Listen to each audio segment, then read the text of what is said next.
अच्छा, मुझे ये पता चला कि कादिर ख्वाजा ने भी हमें ज्वाइन कर लिया। ओहो, तो चलें जी, फिर तो दोनों के पास करीब, वो भी मेलबर्न में ही है, कंधा मिल गया दोनों को, जो है वो आंसू बहाने का। कादिर, देखो यार, हम तो ये भी नहीं कह सकते दिलित नातवा ने मुकाबला खूब किया, बिकॉज ये हमारा जीता हुआ मैच था।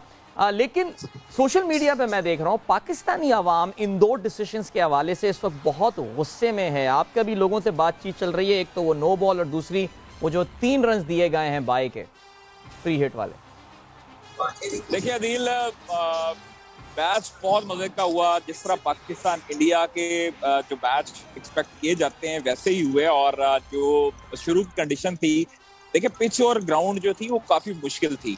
नो डाउट कि पाकिस्तानी बल्लेबाज ओपनर जो थे वो भी जल्दी आउट हुए। उसके बाद जो थे इंडियन ओपनर भी स्ट्रगल कर रहे थे, मिडिल ऑर्डर भी उनका स्ट्रगल कर रहा था, विराट ने और उसके बाद जो है पांड्या, उन्होंने आके कमान संभाली, लेकिन उनको भी मुश्किलात का सामना था। आप देखिए पहले 10 ओवर में उनका स्कोर बहुत कम था।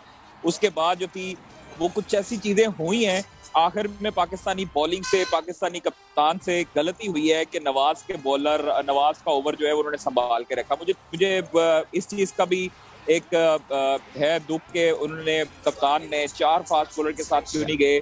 ऊपर से अगर एक हम बैटर को हम कम भी कर लेते तो मोहम्मद वसीम जूनियर जो थे वो ऑलराउंडर की हैसियत से खेल सकते थे, अच्छी हिट भी कर लेते हैं। आपने देखा हारिस रऊफ ने आकर जो है वो हिट किया, 6 लगा, शाहीन ने 6 किया, तो मोहम्मद वसीम जूनियर का इंपैक्ट दूसरा हो सकता था। अलबत्ता हारिस रऊफ पे मुझे ये इस चीज का दुख है कि हारिस ने नो डाउट अपने कैरियर की बेहतरीन बॉलिंग की है। शुरू के 3 ओवर, आखिरी ओवर में 4 बॉलें उन्होंने बहुत फास्ट की हैं। हमने देख रहे थे बैट ही नहीं आ रहा था, कोहली का भी और उसके बाद उनका पांड्या का भी। अलबत्ता जो आखिरी 2 बॉलें उन्होंने की हैं वो उनकी मुझे समझ नहीं आई कि वो स्लो बॉल क्या जरूरत थी उस वक्त करने की। हालांकि आपके अगर फास्ट बॉल अच्छे हो रहे हैं, तेज बॉल अच्छे हो रहे हैं, तो उस टाइम पे आपको 145 प्लस बॉल करने चाहिए थे, जो कि उनसे गलती हुई, स्लो बॉलिंग की और उनको 2 हिट हुए। फिर उसके बाद नवाज को 16 चाहिए था आखिरी ओवर में।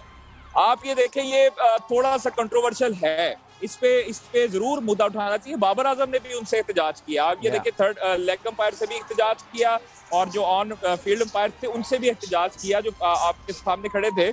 उनको कहा गया कि विराट कोहली आपके क्रीज से आगे आके निकल रहे हैं, जब आगे आके बैटर निकलता है तो उस वक्त जो है वो आपकी वेस्ट हाई नो बॉल नहीं गिनी जाती।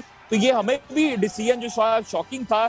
उससे पहले एक डिसीजन शॉकिंग ये था कि मोहम्मद रिजवान ने जो रन आउट किया अक्षर पटेल को, वो थोड़ा सा वो भी हमें लगा, लेकिन उसके बाद वो क्लियर आया कि बॉल पहले लगी थी। अलबत्ता जो उसके बाद जब आपने नो बॉल दी, उसके बाद जब बोल्ड हुए और फिर आपने रन भी कंसिडर किए, मेरी तो समझ से बाहर थी कि ये अंपायरिंग अब हम जो है वो आईसीसी डरते हैं, इसलिए हम कुछ बोल नहीं सकते, क्योंकि यहाँ पर जो है वो फौरी तौर पर एक्शन लिया जाता है पाकिस्तान और आपके जो है वो तमाम जर्नलिस्ट के खिलाफ। तो इसलिए जो है वो मुझे थोड़ा सा शॉकिंग लगा दिल के सीरियसली ये जो 2 डिसीजन थे वो मुझे खुद शॉक हुआ कि इसकी बाज़गश्त, ज़ाहिर है जब आप पाकिस्तान वापस आएंगे और ज़ाहिर है फिर हम जरा खुल के बात करेंगे, इसकी बाज़गश्त तो सुनाई दी जाएगी। अभी देखें, अब सब लोग जो है वो क्रिकेट के रूल्स में घुसे हुए हैं। फ्री हिट पे, स्टंप्स पे लग जाने वाली बॉल पे रन देना, कि एक स्कूल ऑफ थॉट ये सामने आ रहा है कि ये डेड बॉल हो जाती है, इस पे बाई के रन नहीं। लॉजिक यही कहती है कि बाई के रन होने चाहिए, लेकिन अभी ये आ रहा है मुझे नहीं पता। ये मुझे भी जहां तक यहाँ के क्रिकेट का पता था वो यही था कि जब आप फ्री हिट होती है आपके पास और अगर आप बोल्ड हो जाते हैं तो उस वक्त आप रन नहीं ले सकते, आपका वो रन कंसीड नहीं होता जब आप बोल्ड हो गए। लेकिन वो तमाम खिलाड़ी भी इसी वजह से खड़े थे, हालांकि प्रोफेशनल प्लेयर है, उनको पता है कि बोल्ड होने के बाद जो है वो डेड बॉल कंसीडर होती है, रन नहीं ले सकते आप। लेकिन वो जब गई है शॉर्ट थर्ड मैन पे खड़े थे शाहीन अफरीदी, तो फिर बाद में भागे हैं जब विराट कोहली और जो बाकी जो उनके जो थे वो रन ले रहे थे। लेकिन उसके बाद मुझे समझ नहीं आई कि ये क्या रन हुआ। अलबत्ता चले, मैच अच्छा हुआ, आखिरी बॉल तक फैसला गया।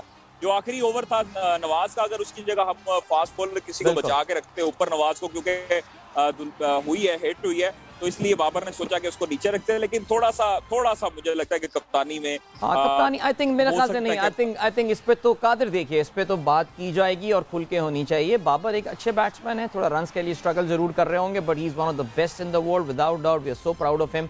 लेकिन बाबर की कैप्टनसी हमने पहले कराची किंग्स में देखा, उनको एज ए कैप्टन आजमाया गया कराची किंग्स के, वो क्या रिजल्ट्स रहे हमारे सामने। पाकिस्तान में he is been producing result because माशाल्लाह अच्छे टैलेंटेड प्लेयर हैं, खुद भी वो रन्स करते रहे। देखिए मैं इस पे सॉरी आपकी बात काटना चाहता हूं, मैं थोड़ी सी आपको बताऊं। देखिए जो 11 अंदर खेल रहे हैं उसमें 3 ऐसे प्लेयर थे जो पीएसएल की कैप्टनसी कर चुके हैं और शान मसूद भी। आप 4 देखें कैप्टन थे अंदर।